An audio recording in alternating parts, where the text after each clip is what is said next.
គោរពវិញ្ញាណក្ខន្ធសពវរៈកងទ័ពឧត្តមសេនីយ៍ត្រីសួនប្រុសព្រឹកថ្ងៃទី12ខែធ្នូឆ្នាំ2025វេលាម៉ោង 11:00 នាទីលោកមុតសុវណ្ណរិទ្ធប្រធានក្រុមប្រឹក្សាស្រុកអង្គរបូរីនិងលោករស់រដ្ឋអភិបាលស្រុកស្ដីទីព្រមទាំងលោកជាសម្បត្តិប្រធានសហភាពសហព័ន្ធយុវជនកម្ពុជាស្រុកអង្គរបូរីបានដឹកនាំលោកស្រីសមាជិកក្រុមប្រឹក្សាស្រុកលោកស្រីអភិបាលរងស្រុកលោកនាយករងរដ្ឋបាលកងកម្លាំងប្រដាប់អាវុធមន្ត្រីរាជការការិយាល័យអង្គភាពនៃរដ្ឋបាលស្រុកអង្គរបូរីអញ្ជើញចូលរួមរំលែកមរណទុក្ខនិងគោរពវិញ្ញាណក្ខន្ធសពលោកឧត្តមសេនីយ៍ត្រីសួនប្រុសកងទ័ពនៃកងអន្តរាគមន៍8រថក្រោះដែលបានពលីជីវិតក្នុងបុព្វហេតុជាតិនិងការពារបូរណភាពទឹកដីនៅសមរភូមិមុខជាមួយបច្ចាមិត្តចៅសៀមដែលបានឈ្លានពានទឹកដីនៃព្រះរាជាណាចក្រកម្ពុជាដែលពិធីបុណ្យវរៈកងទ័ពលោកឧត្តមសេនីយ៍ត្រីសួនប្រុសដោយក្រុមគ្រួសាររបស់វរៈកងទ័ពបានយកអតិថិធមកស្រុកកំណើតដើម្បីប្រារព្ធរៀបចំពិធីបុណ្យនៅគេហដ្ឋានស្ថិតនៅភូមិអង្គរឃុំព្រៃផ្ទូលស្រុកអង្គរបូរីខេត្តតាកែវបន្ទាប់ពីថ្នាក់ដឹកនាំជាតិបានប្រារព្ធពិធីបុណ្យបូជាសព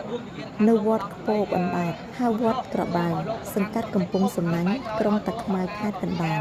កាលពីថ្ងៃទី11ខែធ្នូឆ្នាំ2025ម្សិលមិញនេះក្នុងពិធីបុណ្យនេះថ្នាក់ដឹកនាំមន្ត្រីរាជការនៃរដ្ឋបាលស្រុក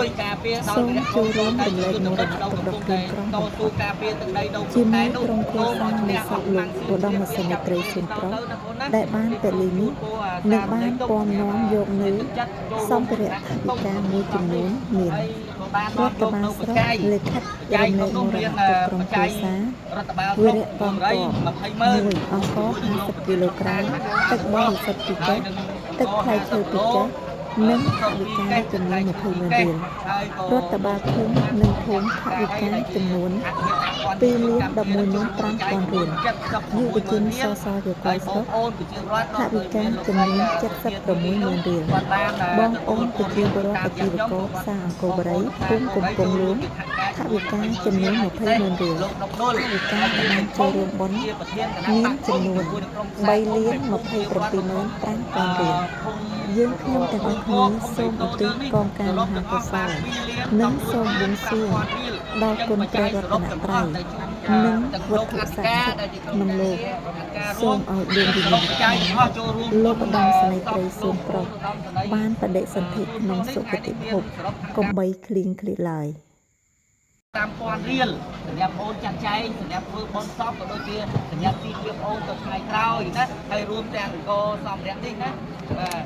ចូលជូនខ្ញុំសូមថ្លែងអំណរគុណ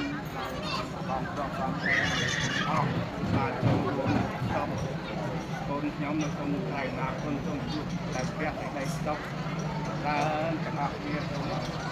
ទអរគុណបងប្អូនស្រីបាទរងទាំងអក្រុមការងារក្រុមសុខបរិយានិងជាពិសេស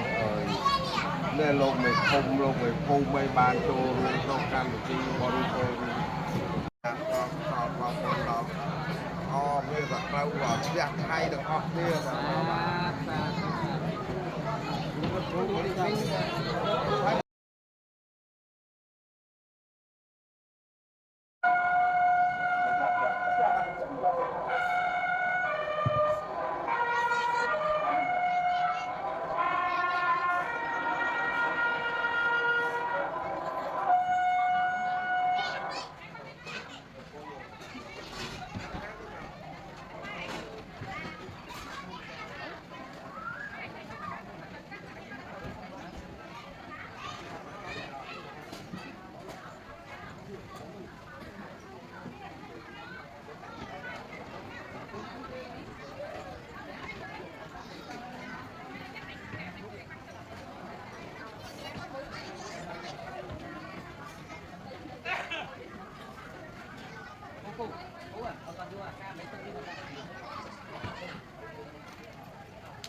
តាមនេះកុំបាត់តែកុំទៅណា